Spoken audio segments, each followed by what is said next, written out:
ازاي بتقولي عملت كحك زمان وما بتحطيش المكون ده؟ الكحك مش دقيق وسمنة وبس، كحك زمان نفس وريحة وطعم عمرها ما هتتنسي.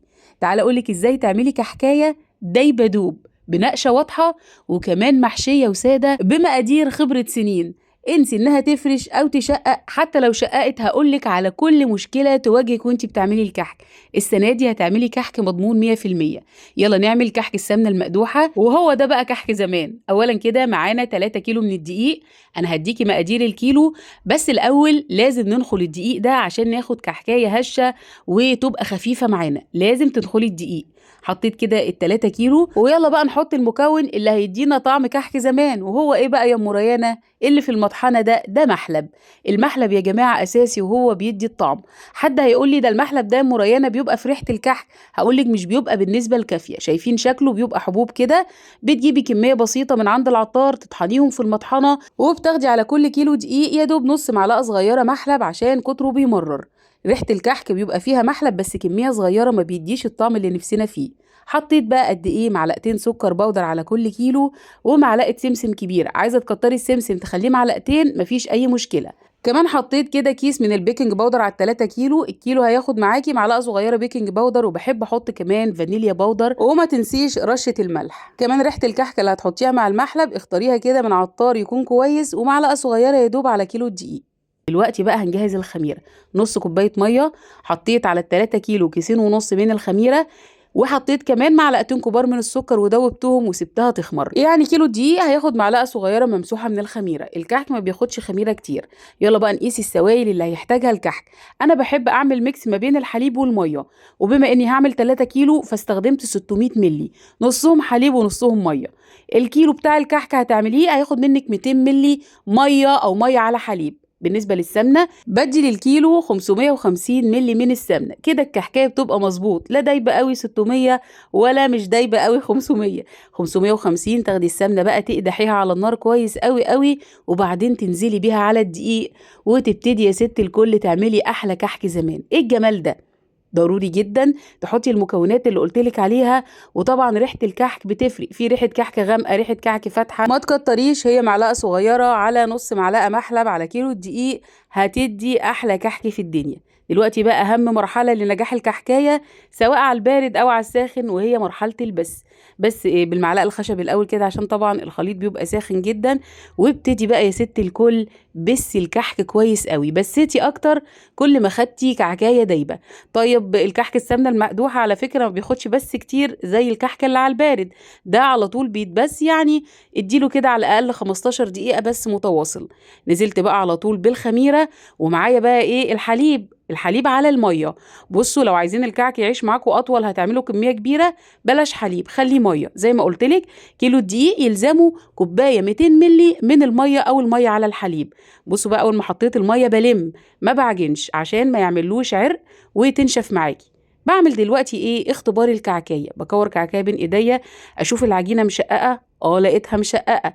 هروح بقى اديها ايه؟ كل بقيه المقدار. بصي مقدار الميه ده عمره ما خيب معايا ابدا. كيلو الدقيق كوبايه 200 ملي ميه على طول وانتي مغمضه. وبصي بقى هنا خلاص حطيت كل السوائل. شايفين الكعكايه ولا بتشقق ولا حاجه؟ هجيب المنقاش بتاعي، ولا العجينه بتنتش ولا اي حاجه. طب يا ام ريانه انا دلوقتي عملته والكعكايه مشققه، هقولك اديله معلقتين ميه ولمي العجينه ما تعجنيش. كمان لازم تكوري الكعكايه كده وتدملكيها كويس بين ايديكي قبل ما تحكمي شققت ولا لا. خدتي بالك كمان ان انا دوبت كيسين ونص خميره في نص كوبايه ميه بس؟ وانا بدوب الخميره برضو ما بضيفش ميه كتير، عشان ده هيأثر في نسبه الميه اللي هحطها في الكحكايه. المقدار ده مظبوط، امشي عليه عمرها ما هتخيب. كيلو الدقيق دوبي له معلقه الخميره في ربع كوبايه ميه، مفيش غيرها. والكحك ما بيخمرش، بس غطيته لغايه ما اجهز الحشوه. دلوقتي بقى هحشي بالملبن وعين الجمل، بنحب الحشوه دي جدا. عايزه تعملي حشوه العجوه، عايزه تعملي عجميه، براحتك. يعني الحشوه كده يا دوب هتطلع كيلو من الكحك المحشي، وبقيه ال2 كيلو هنعمله ساده. بصي بقى طريقه الحشو. العجينه ملبن في ايدي، خلي بالك لو ما غطيتيش العجينه انت هتخسري كتير وشها هيشقق، والكحك مش هيبقى لين وطيع معاكي. لازم تغطيها بكياس بلاستيك ورق استرتش زي كده، وعلى طول تشتغلي فيها من غير تخمير. اتفرجوا بقى على النقشات الجميله، ما شاء الله العجينه ملبن في ايدي. جربوا المقادير دي والله العظيم والله هتبقى تحفه معاكم. كمان استنوا كده طريقه التسويه. شايفين الكحكايه هتطلع دايبه والنقشه واضحه، عمرها ما خيبت. بصوا انا بحب المنقاش اللي هو سنونه بتبقى واضحه شويه كده، مش المنقاش اللي هي سنونه صغيره، لا بحب اللي سنونه واضحه. واهم حاجه كده يعني نعمي الكعكايه بين ايديكي قبل ما تبتدي تنقشيها. ما شاء الله تبارك الله. بصوا لو العجينه بتاعتك منتشه مش مظبوطه، هتضطري تمسكي كل كره من الكحك وتعجنيها كويس كده وتنعميها بين ايديكي، بس ان شاء الله المقدار ده عمره ما هيخيب معاكي ابدا. والله يا جماعه ناجح وبعمله من سنين بالطريقه دي، عمره مره خزني. بصوا ادخلوا اليوتيوب شوفوا كده من سنه ومن سنتين كحك مريان، هتلاقوه بنفس المنظر ده بالظبط، نفس النقشات، نفس الوضوح، نفس العجينه اللي عمرها ما خيبت معايا ابدا. احلى كحك تعمليه هو كحك السمنه المقدوحه، يعني العيد ما يبقاش عيد من غيره، ولا ايه؟ اكتبوا لي بقى في التعليقات، بتحبوا الكحك على البارد بتاع المحلات ده ولا كحك السمنه المقدوحه بتاع ستي وستك زمان؟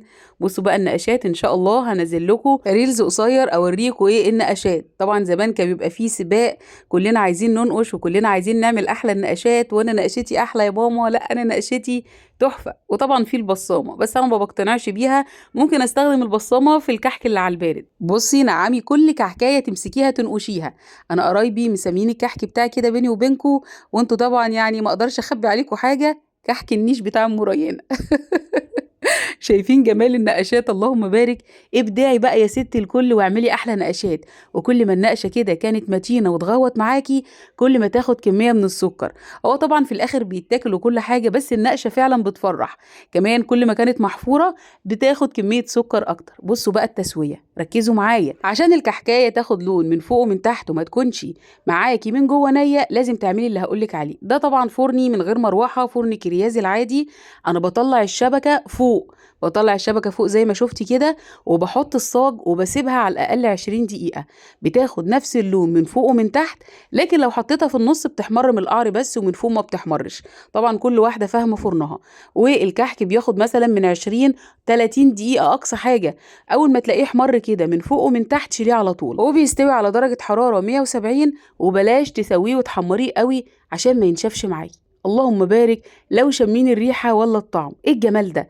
الصراحة انا مستخدمة سمنة جاموسي، يعني اللهم بارك. فالكعك لازم نعمله مظبوط، وطبعا نكهة السمنة اللي هتحطيها هي اللي هتديكي الطعم. شايفين يا جماعة التسوية؟